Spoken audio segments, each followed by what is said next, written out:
What's up? What's up? It's time for Done Way Past Funny with your host, G.D. Fenderson. Join us as we take a look back at the early works of seasoned comedians before they were seasoned with this week's guest,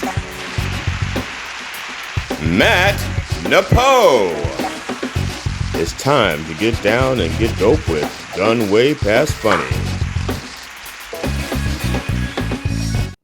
Hi, I'm G.D. Fenderson, certified forensic humorist and host of Done Way Past Funny.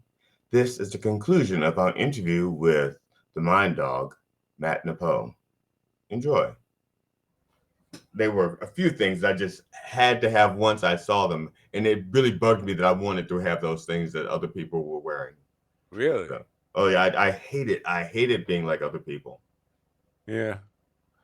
Well, I never really. I was too oblivious to really know or even look at my own self in the mirror. I mean, my own self-image is. I know there are people perceive me in a bunch of different ways, and everybody has a different take on it. I've been confused for everybody. Jesse Ventura, I used to get a lot. G. Gordon Liddy, Groucho Marx. It depends on the person, the time, where they see me, and the environment they see me in. People used to tell me, because I used to always have this kind of like Greenwich Village artist, avant-garde look, and I never Right. even realized that people perceive me as being like out there artistry looking. Yeah, you talk to some people, I look like a hitman. It's so different for everybody. So you're welcome to whatever experience of me that fits with you. So I've used up all of my questions for what they're worth. Wow, you had a lot of questions. Well, I didn't know you were still reading prepared questions, but it's not. It's just in case because my just in case, like in well, actually in the case of people that I've become familiar with a little bit, I need to because the object of the show is to just kind of like to illuminate a little bit of the business of comedy. I try to keep some of that around just in for that. Otherwise, I could might as well just change the name to bullshitting with GD, and yeah. I'd be fine with that. You know, I would just be fine. I would be actually because I like your show, and I would be fine doing what you do because you'd actually ask me what I'd consider doing something like that live. But and like I said, and I would, except for like I have this thing about in the event that someone talks about something that people don't know about, I could just show a graphic, Right. and help them out along because it, I'm of the opinion that a person is smart, but people are stupid. Which is not my original thought. Someone else had that first thought, and I don't know who said it first, but I kind of like it. A person is smart, people are stupid. It may have been George Carlin. I have no idea. Yeah. Which is Definitely a Carlin-esque concept, but yeah, I agree. But you know what? If I feel like I'm going to go that way, I can bring in a graphic pretty quickly. If I sometimes I fiddle around with it, and it takes a while. I also, that's when I had a co-host. It was much easier to have her or do you handle a conversation while I'm looking for those graphics to put on yes. screen and that kind of stuff. And working with the producer, it's always easier when you're doing that. But you know what? I don't. I used to worry about that a lot more. Now I don't. If I can always put that in post and make clips of it and show that stuff in a edited clip of it. But the live stuff, I love.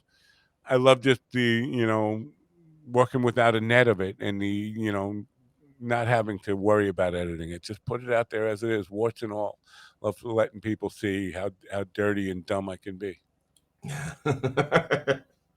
So now you cover a lot of topics. Are there any like pet peeves you have that even if you're well actually because I don't want to say that you wear your heart on your sleeve, but I'll say you speak your mind. Yeah. If that's okay. Yeah. So in your case, it's not so much of someone's getting on your nerves and you're not wanting to tell them. I was just thinking, it's like, is there like topics that just set you off? That's like you didn't, you just like, I know, like, you can't stand so much like cruel to animals or No, prejudice or whatever. But not topics like that, but recently, there are two guys who've been banned from the program. One who's I still consider a friend, although I don't. I've blocked him from being on the show. He used to be a regular contributor to the show, and blocked him from on all social media and don't want to hear from him at the moment. Uh, and the guy who uh, fed his belief system. Both of those are not guys are not welcome on the show anymore, and it came about because the guy who's feeding him the ideas is a kumbaya guy. He's a let's all sing peace, love, and happiness together, and let's do positive memes everywhere in our life, and quote cliches. He's a pop psychologist guy who's never studied psychology, never studied physics or metaphysics or any of this stuff, but wants to talk about that in a love is the answer type of, and let's all be nice and love and respect and positivity. Oh, let's just put out positivity. Like, I'm not, I'm not for that. And when you become addicted to cliches and positive memes and these cliche statements about Tony Robbins or how to live and die young, live rich and whatever, rich dad, poor dad, all these kind of Norman Vincent Peale, all these quotes of motivational stuff, mm-hmm. and they become just so cliche and so baseless and empty and vapid and void. And you're gonna push that stuff on me. I'm gonna have very low tolerance for it. And this one guy who's a comedian who fell under the influence of that. He was living with his wife in New Mexico and had friends in South Dakota. He was just going to take a trip to do one show in South Dakota, and he's been always this kind of guy who made poor decisions his whole life. He went to jail for 10 years for robbing a flower shop.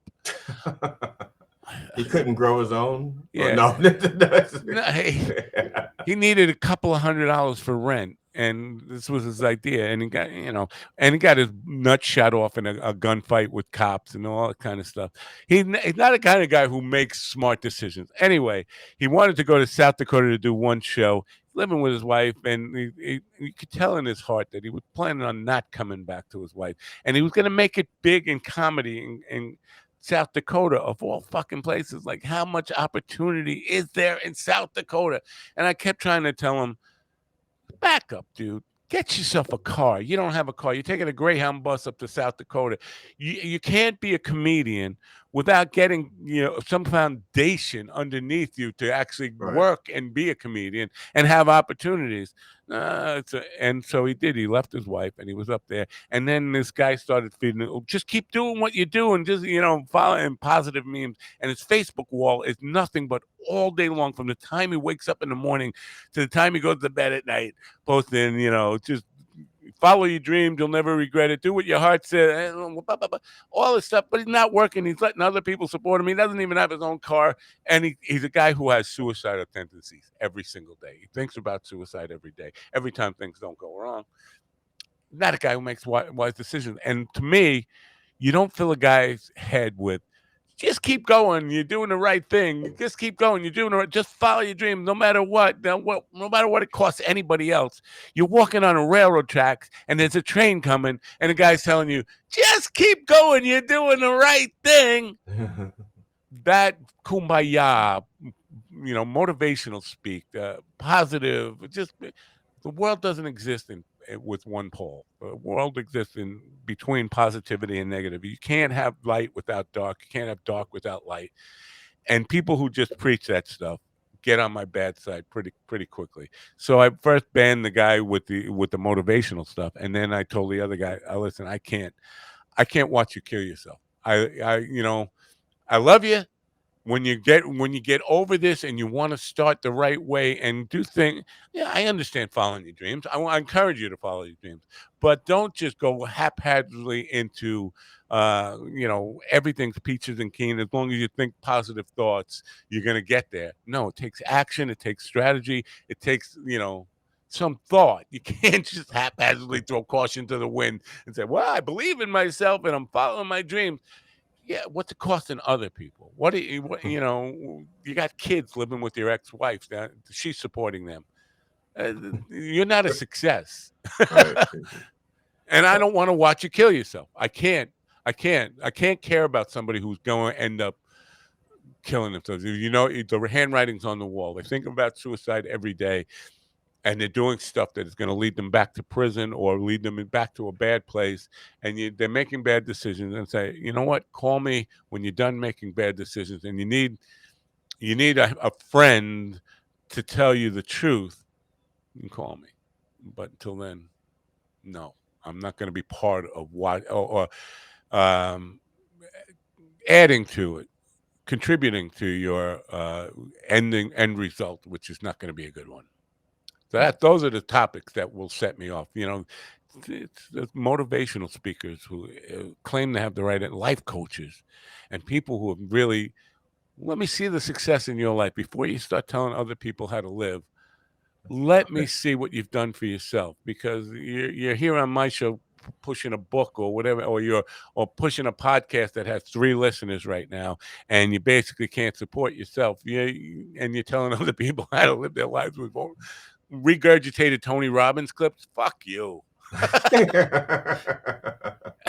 I read all that stuff. I've been down all that self-help stuff. I've known it all, and there is value in it, but you can't just go encouraging people to do Right. the wrong thing.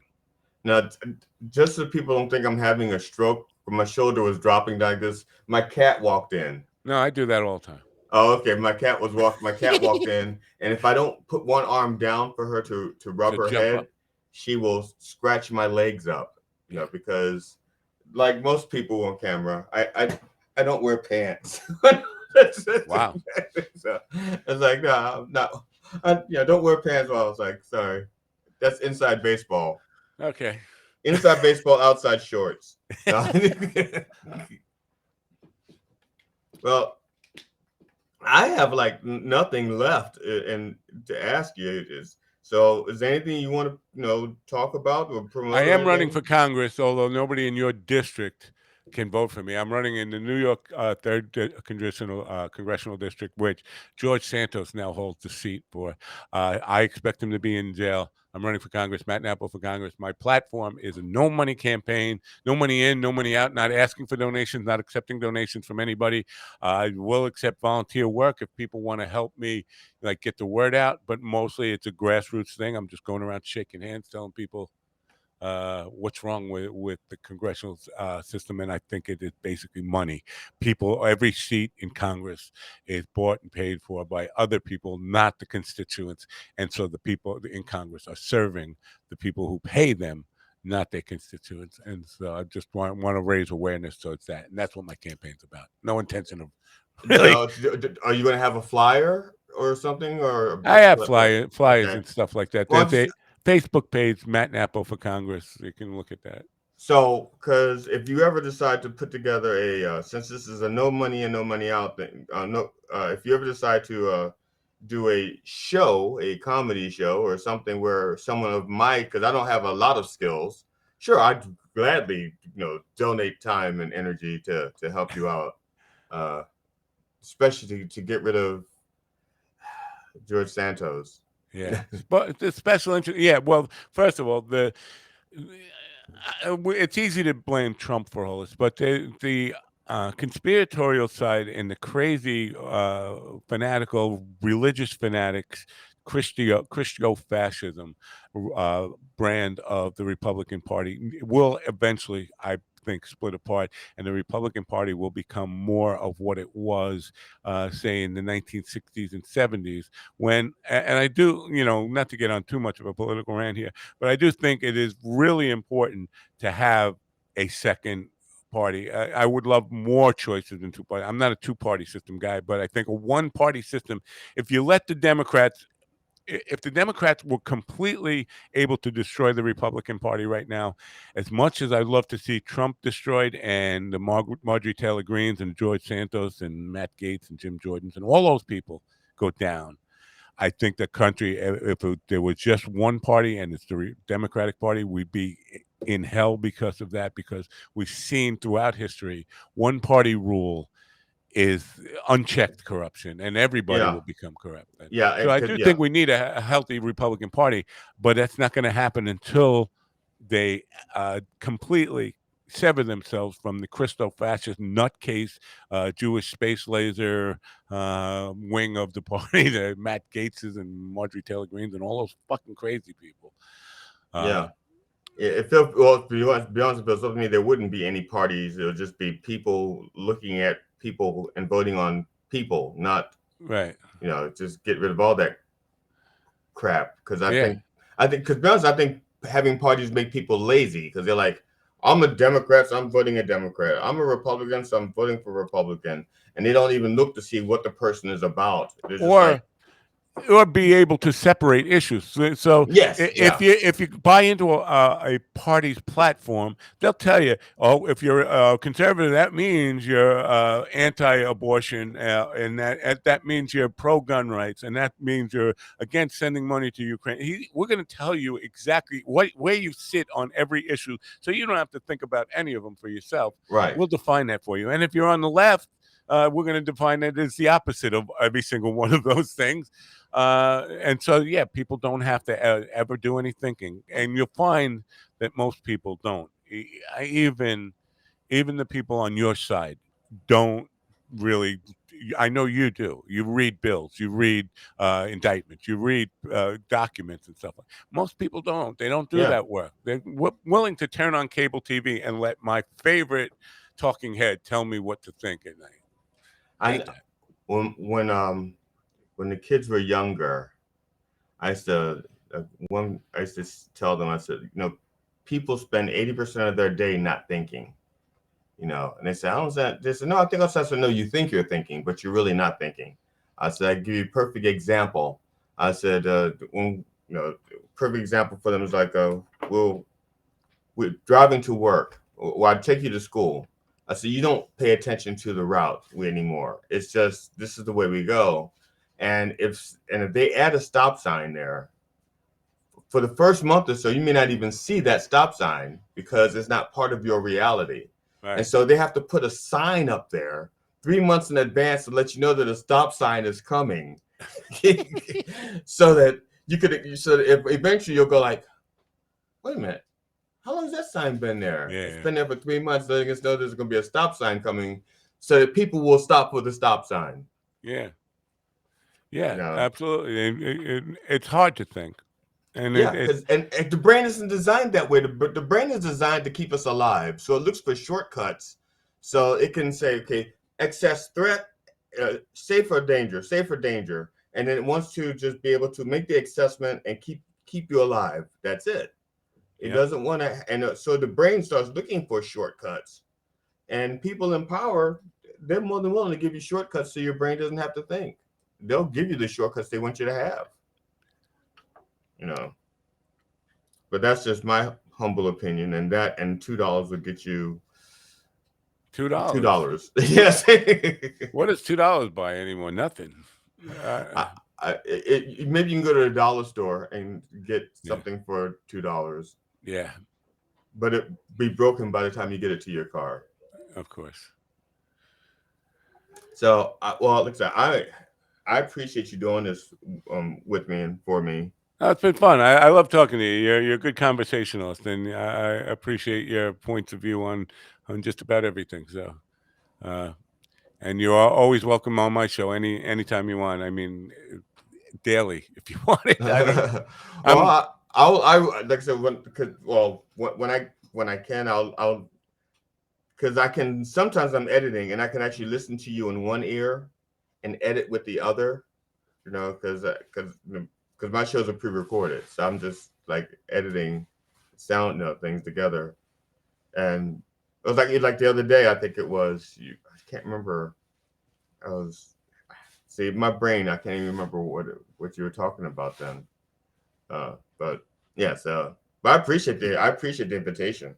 I just don't want to wear out my welcome Nah, because you know what? I love you know what? My radio vision is to have that kind of where there are more people, more personalities on it. It's just getting people who can first of all be part of it every morning. I've had frequent contributors. You know, that's Robert Taylor is my Thursday guy. I have a couple of people who do you know, prepared stuff. But Carl Mann, who was a comedian in the UK, used to be a lot more frequent. Jamie Dykes, who was another comedian in the UK, used to be a lot more frequent. William Conway, who was the guy in South Dakota, used to be on twice a week. You know, I appreciate that. I love it because I think the audience gets to know those people and know their personalities and expect them to be on and bring their perspective to whatever the hell I'm talking about on that at that particular day. You know, I know politics turns off a lot of people in the audience. They don't because they get so much of it from so many people. I don't think they're getting the real deal though. right. And for what it's worth, and maybe I think too highly of myself, but I think I have a different perspective than what they're being fed by any of the news channels because again, I think I have original thoughts because I threw away my television 13 years ago. I have cable television pulled out of the house, not to have any of that influence. I do get internet influence, but it's because of stuff I seek out and I'm interested in. I will listen to both sides of it and then draw my own conclusions and then come up with a perspective that I'm not hearing from anybody else, and not necessarily saying I know the answers, but just consider that this might be where the truth lies in between all of the nonsense you hear and all the noise. Let me cut through this. Yeah. So, but I need some checks and balances on that and other input on it, and from my chat rooms. I mean, you get all these and people typing stuff. They want to have opinions, but they can't be articulate in a chat room unless you're writing a book and you have like a really good typist. Right. Yeah. Conversations is meant to be happen this way, Yeah. not That's this way. true. Yeah. A good given given give and take. Yeah. Yeah. So I appreciate you doing this, and I will as soon as I get this edited down, I'll let you know what's going on. Like it won't be too long. All right. You know, Cool. it's fun. I started a number of pet projects. This is like has nothing to do with anything. I'm just talking because it's my mouth is open, and but because of the indictments, you know, because well, we discussed this before how I really want the job of being on a news channel and having the comedic perspective of something, and so when the indictments came, I got together with the people from Politipod, with a couple of people from Politipod, and what we do is we read the indictment, and then we have snarky comments after each paragraph. And so the first indictment was like 45 pages, the one out of Florida. Then they did this superseding one, which is like Well, another. the first one was in New York, right? Well, I meant federal because Yeah. the Right. first one in New York was state. That's and I didn't think about doing it at that point, but I didn't think about it until the first federal one came along, the one in Florida, and I went, I want us to do, I want us to read the indictment and do snarky comments, and so we did that. And then I looked at it and I thought I could do that better. I can make it better. I can do it. I can do it better. So we started working on this superseding one, which we just finished recording everything, and now I'm editing it together. And then we get hit with uh, the DC indictment, which was another 45 pages of 45 pages and 130 paragraphs, which is like 130 jokes I had to write. Wow. Yeah. So I wrote 122 for the first one, like 40 something for the next one, 130 for the one we just did, and then they hit us with the one from Georgia, I knew. 97 pages. Yeah, I knew Georgia was going to be far more extensive because there was a lot more to get. and so many 18 more people being charged, and Yeah. then 30 unindicted co-conspirators, some of them rats, some of them flipped. I love it. I mean, and watching. I'm sorry if this hurts people out there, but I am my Schadenfreude, my joy at watching the maggots melt down, the Charlie Kirks and the Tim Pools of the world just melt into a puddle of panic and tears and fear is the most joyful experience I've ever had in my life. I really is. It's like watching the tears every day. And the Civil War, they're crying. Well, are you fighting? Because you don't seem to be getting out from behind your desk. You want other people to go out and fight the Civil War for you. Nobody's doing it. People know deep in their hearts. Listen, if we can for just a second, I'd like to talk about this. O.J. Simpson. Yeah. Yeah.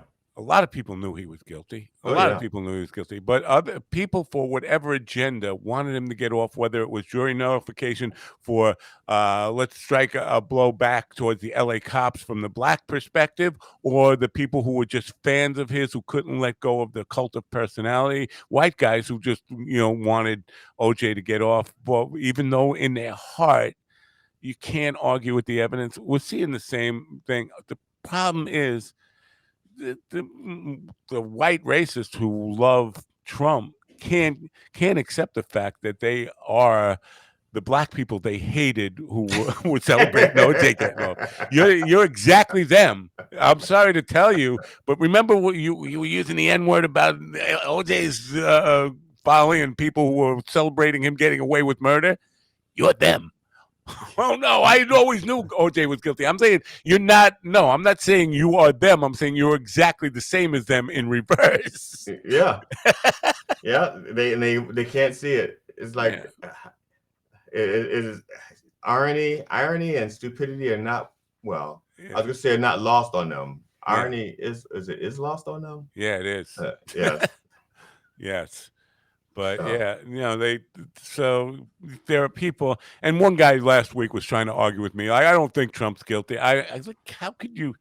The mountain of evidence, you have to be pinching yourself constantly to say, don't believe your eyes, don't believe your own ears. There are no Democrats. No Democrats have testified against Trump. All the witnesses are Republicans. They were his closest friends, his allies, his daughter, his best friend for life, Rudy Giuliani. These are his best buddies. yeah. This isn't no Democratic witch hunt. These are his own people. He's a crook. I could have Yeah. told you he was a crook 40 years ago. I And matter of did. fact, a lot of people did say that Yes. he was a crook 20 years ago, and nobody would believe. And then he got rehabilitated through that reality show thing, Yeah. which wasn't even his idea. Someone else Yeah. did all Mark the work. Burnett. Right.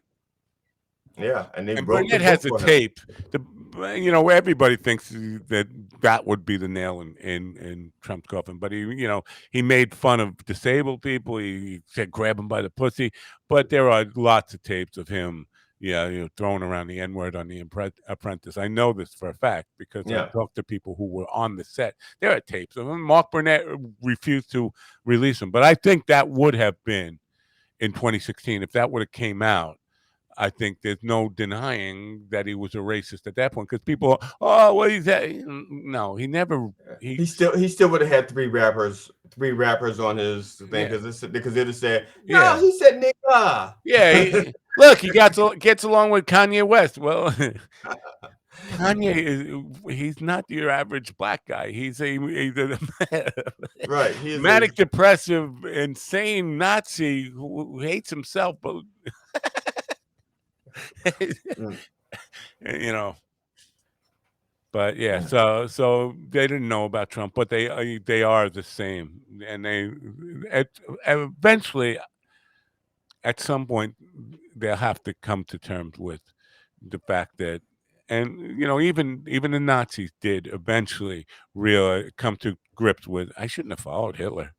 You know, he was a bad guy. They came to grips with that. It took maybe 30, 40 years, but Yeah, and even all of them didn't. There's still some that snuck to America oh yeah. and No, I think some of those people died, and the next generation came and just who didn't live through it and didn't see it yeah, and didn't people who see the forgot.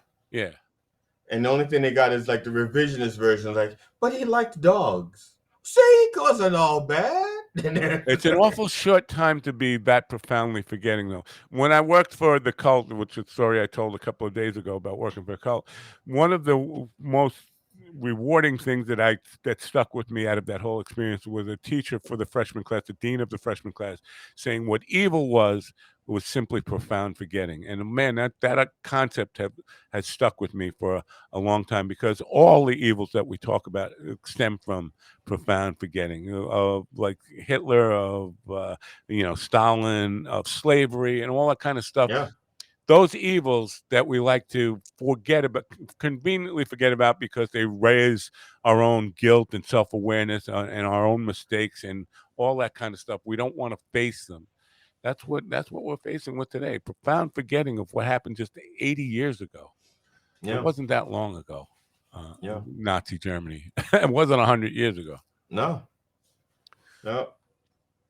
All right, my man. I'll chat with you, and I'll see you in All a. right. Good to talk with you. My voice is wearing out anyway. I'm about to become Jordan Peterson again. I don't know what's with that, but it's the last couple of months it's been seeping in there. Maybe I don't know. Maybe I'm channeling Jordan.